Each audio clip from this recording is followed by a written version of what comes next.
Ika-138 kabanata sa pagpapatuloy. Sinabi ng lalaki sa kanya na Lady Ha. Andito lang daw pala siya.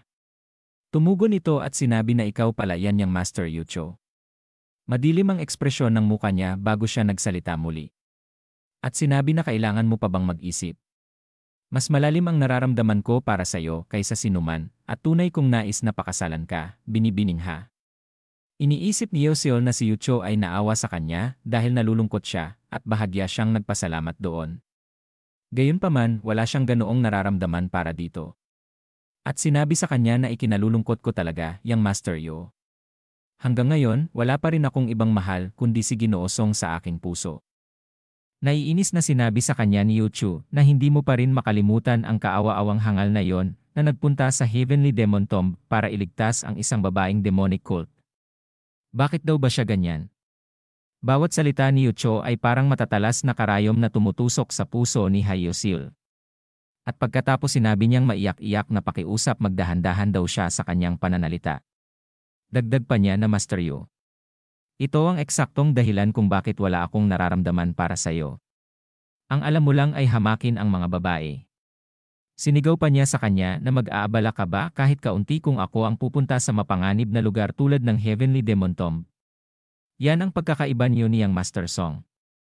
Na naiinis na sinabi sa kanya ni Yucho na ano daw ba ang sinasabi niya. At naisip pa nito ang ating bida at ang kanyang kapatid na sinabi sa kanyang isip na Song Wumuon, Song Wukang, bakit ba patuloy akong binabwesit ng mga hinayupak na ito? Dagdag pa niya na kahit patay na, nakakainis pa rin sa akin ang hayop na si Song Wumuon. At pagkatapos sinabi ng panganay na senior sister ni Yoseol, si Jeong na yang Master Song, lahat na lang ng sinasabi mo ay yang Master Song, ano? Sa tingin mo ba babalik siya sa buhay kapag lagi mong binabanggit ang tungkol sa kanya? Dagdag pa nito na napakahangal mo. Mula nang una kong makita siya sa alam ko na agad na wala siyang silbi.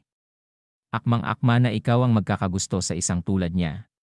Ang mabait na si Yoseol ay hindi makapagtanggol at muling napaiyak. At napasabi na first senior sister. Samantala, makikita ang nagyelong bundok na ito. Si Wumuon at si Yunhak na sa mga oras na ito ay malapit na sa North Sea Ice Palace. Na napasabi ang ating bida na isipin mo, may mga taong naninirahan sa napakalamig na lugar na tulad nito. Sinabi nila sa akin ang iba't ibang bagay at binigyan pa ako ng jerky. Napakatapat at mababait na mga tao. Makikita ang mga tuklong na ito at sinabi na Elder Nim. Hindi lang ang tao na nakasakay sa puting tigre ang naghatid sa amin dito. Binigyan pa niya kami ng gintong piraso. Na iniangat nito ang piraso ng ginto at napasabi na isang immortal na taoista. Nakatagpo lang kami ng isang immortal na taoista. Mula ngayon, isipin nating ang gintong pirasong ito ay ang immortal na taoista at sambahin natin siya. Habang mabilis na tumatakbo sila sinabi ng ating bida na bueno, isang ice flower marriage. Dagdag pa niya na kung nagaganap ang kasal ng ice flower ngayon at maraming tao mula sa Jungwon ang dumayo, tiyak na may mga taong makakakilala sa akin. Ito ay isang napakagandang pagkakataon. Sigurado akong makikita ako ng mga tao mula sa iba't ibang bahagi ng mundo at magpapadala ng kanilang mga carrier pigeon upang ipaalam sa kanilang mga puwersa.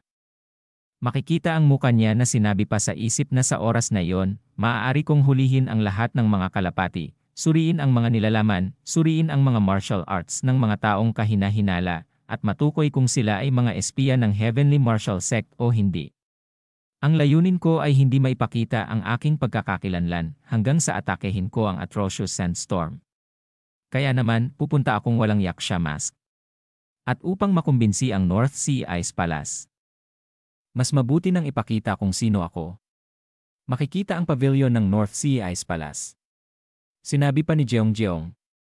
Ang tanging bagay na kaya mong gawin ay umiyak. Hay naku. Sawa na ako rito. Sa kanyang galit at lungkot, hindi mapigilan ni Yoseol ang patuloy na pag-iyak. Na sinabi sa isip na Song Wumuon.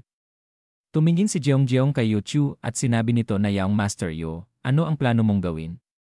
Wala na rin akong oras. Kung tatanggihan mo ako ngayon, kailangan ko nang humanap ng ibang tao. Tumingin si Yucho kay Jeong. At sinabi niya sa kanyang isip na Jeong. Malinaw na hindi siya kasing ganda ni Hyoseol at may masamang ugali, ngunit wala namang partikular na masama tungkol sa kanya. Sa kabaligtaran, mas makakatulong siya sa akin dahil kumpara kay Hyoseol, mas mataas ang kanyang posisyon sa loob ng North Sea Ice Palace. At pagkatapos sinabi nito sa kanya na naintindihan ko, binibining Jeong. Sige, dadalo tayo sa kasal ng mga snowflowers ng magkasama. Wala na akong pagsisisi tungkol sa hangal na babaeng ito. Napangiti si Jeong at sinabi na tama ang naging desisyon mo. Yang Master Yu. Ang babaeng yon, maganda lang ang mukha. Kung hindi, wala na siyang ibang maipagmamalaki. At siya ay masyadong iyakin pa. Malungkot itong nakatungo habang umiiyak. Nang biglang nagulat ito nang may makita siya sa kanyang unahan na kanyang pinagtatakahan. Ang ating bida at si Eunha ay bumaba sa kanilang harapan na napasabi si Yucho na ano daw ang hayop na ito. Masayang umiti ang ating bida at sinabi na matagal na mula nang huli tayong magkita. Binibining Ha. Hindi makapaniwala ang naging reaksyon ni Binibining Ha na napasabi siya na waiter Min. Nagulat din si Jeong at napasabi na ano. Ang sinasabi daw ba niya ay waiter? Na napasabi naman si Yuchul sa isip na may gulat din sa muka na bakit daw ang walang hiyang ito ay naandito. Hindi daw ba't dapat ay patay na siya? Napahawak na lang sa kanyang bibig si Hyoseol at hindi makapaniwala na napasabi pa na paano daw siya. Nabiglang malakas na umiyak ito sa harapan ng ating bida. Nagtatakang napasabi si Humuon na bakit daw siya umiiyak. Na nakatingin ang ating bida sa kanya, na napasabi pa siya sa kanyang isip na bakit daw siya ay bigla na lang umiyak. Medyo nakakatakot at nakakabahala ang makakita ng isang babae na umiiyak. Sigaw ni Yucho na naiinis na ikaw na walang hiya. Hindi daw ba't patay na siya?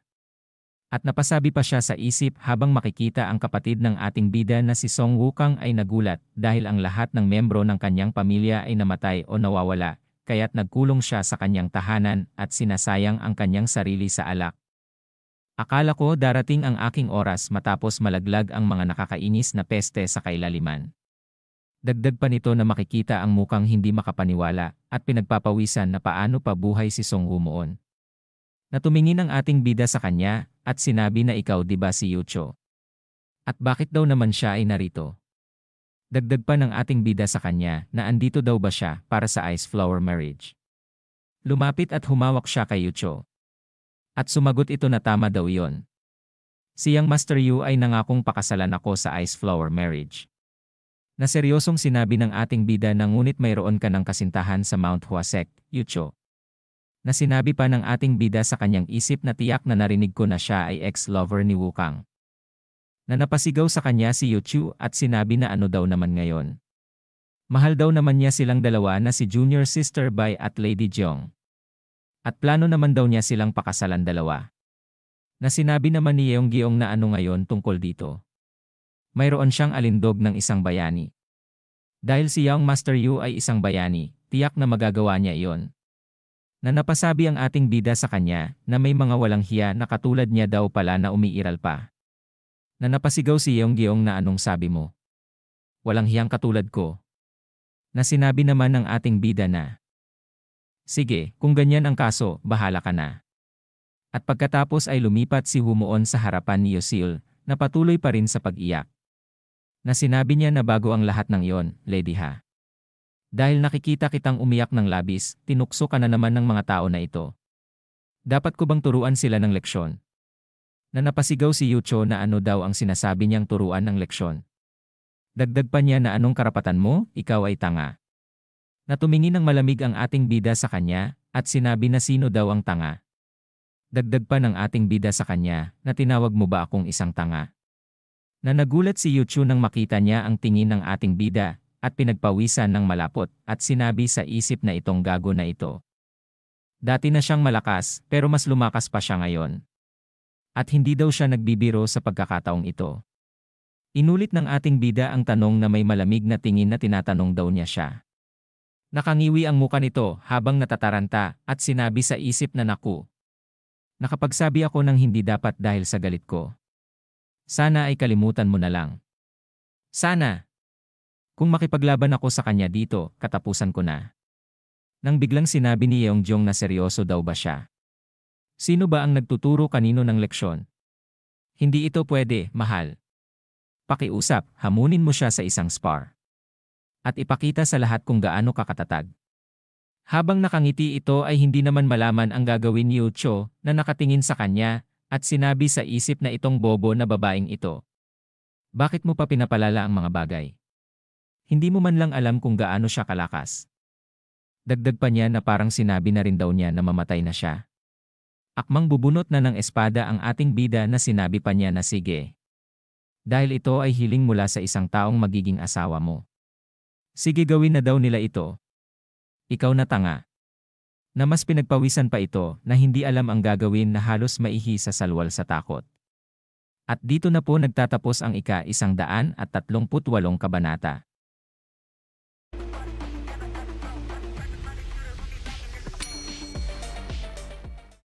Ika-139 na kabanata sa pagpapatuloy. Nagulat ang ating bida nang biglang pinigilan siya ni Hayon Seol at sinabi na pakiusap huwag mong gawin yan. Ito ay isang walang kahulugang spar. Dagdag pa niya na kung ginagawa mo ito para sa akin, sana huwag kang makipaglaban. Na napahinga ng kaunti si Yucho at napasabi sa isip na salamat. Mukhang mabubuhay pa daw siya. Dagdag pa niya na ayos.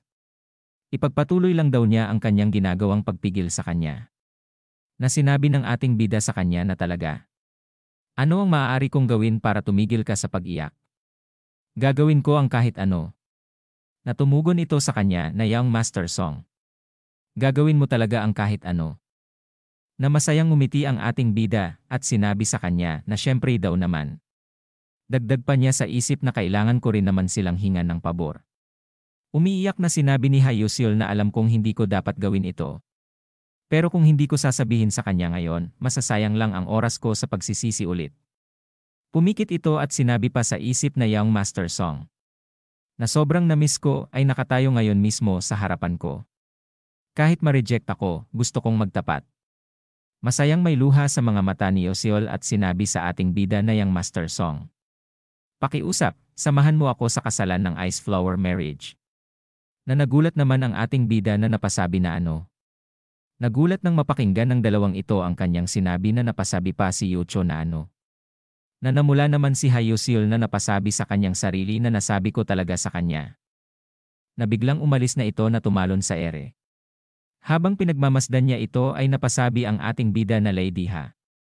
Nakatingin sa kanya ang dalawa habang sinasabi sa kanyang sarili ni Yucho na huwag mong sabihin. Talagang pupunta siya sa kasal ng Ice Flower kasama si Hayuseol, hindi ba? Kung ganoon, ang pinakamasaklap para sa akin ay paparating pa lang. Napasabi pa ang ating bida na grabe. Hindi ko inasahan na mangyayari ang ganito. Sinabi ni Yeong-gyeong na may kakaibang ngiti na kung gayon ang hangal na yon ay nagpakasal sa isang karaniwang waiter, ano? Isang napakabagay na pares ng mga insekto. Na naiinis namang sinabi sa kanyang sarili ni Yuchu na nakatingin sa kanya na kung wala daw siyang alam na kahit ano. Maari daw ba na manahimik na lang daw siya? May malungkot na tingin lang ang ating bida na nakatingala. Sa pagitan ng mga bahay na ito sinasabi ni Hayuseol na nawala na siguro ako sa katinuan. Dagdag pa niya na ang isipin daw na talagang umamin siya.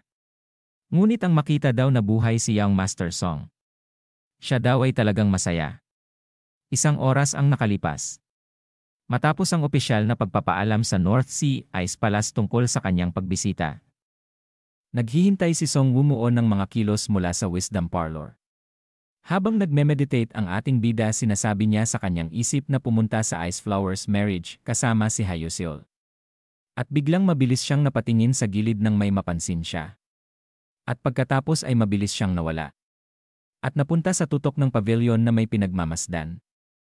Ginamit niya ang kanyang mata na may enerhiya.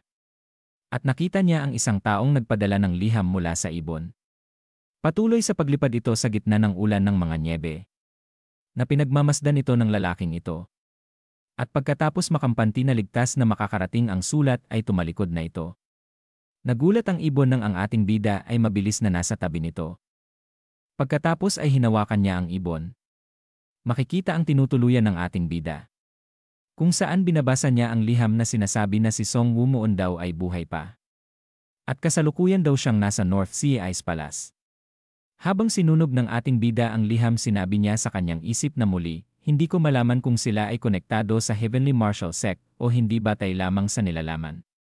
Dagdag pa niya na ito na ang ika-17 na sulat.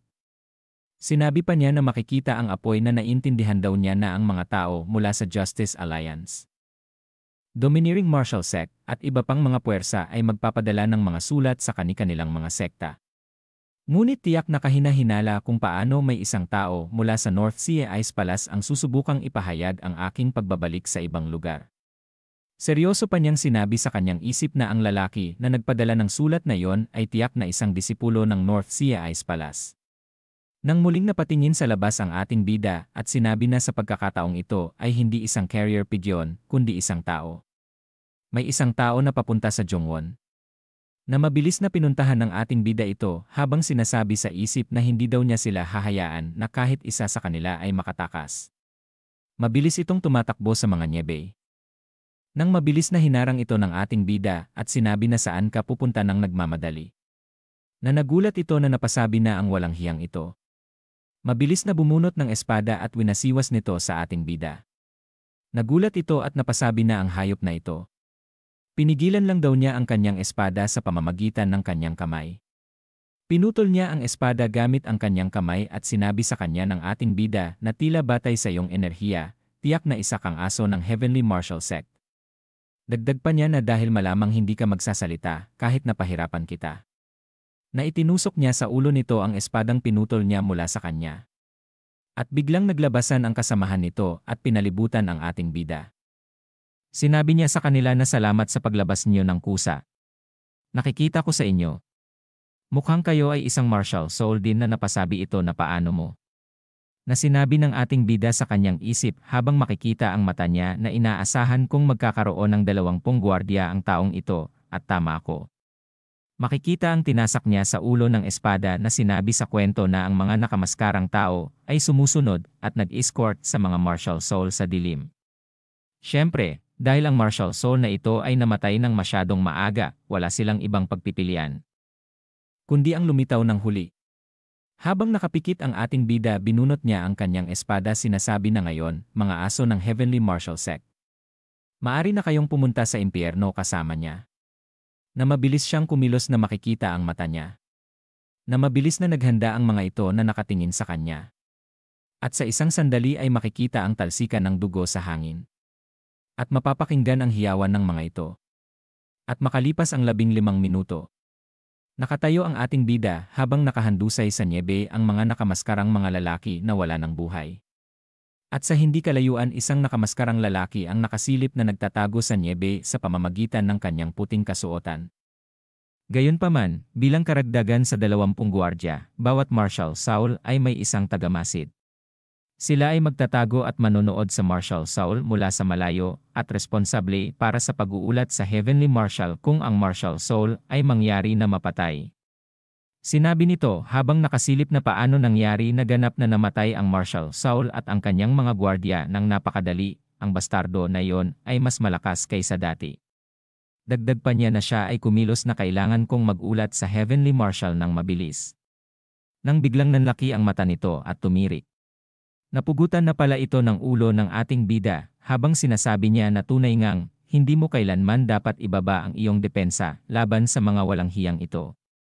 Dagdag pa niya sa isip habang makikita ang pugot na ulo nito na bukod sa mga bantay na nagpoprotekta sa martial soul, naririto rin ang taong ito na nagmamasid mula sa malayo. Tiyak na narito siya upang mag-ulat pabalik sa Heavenly Martial Sect sakaling mamatay ang martial soul. Dagdag pa niya sa isip na pinagmamasdan niya ito na sa ganito. Tiyak na inakala ng espiya na sumalakay sa North Sea Ice Palace na naihatid na ang kanyang ulat sa Heavenly Martial Sect. Nakatayo siya habang hawak ang espada. Na sinabi na North Sea Ice Palace, sino ang Heavenly Martial Sect ang nagtatago doon. At dito na po nagtatapos ang ika-139 na kabanata.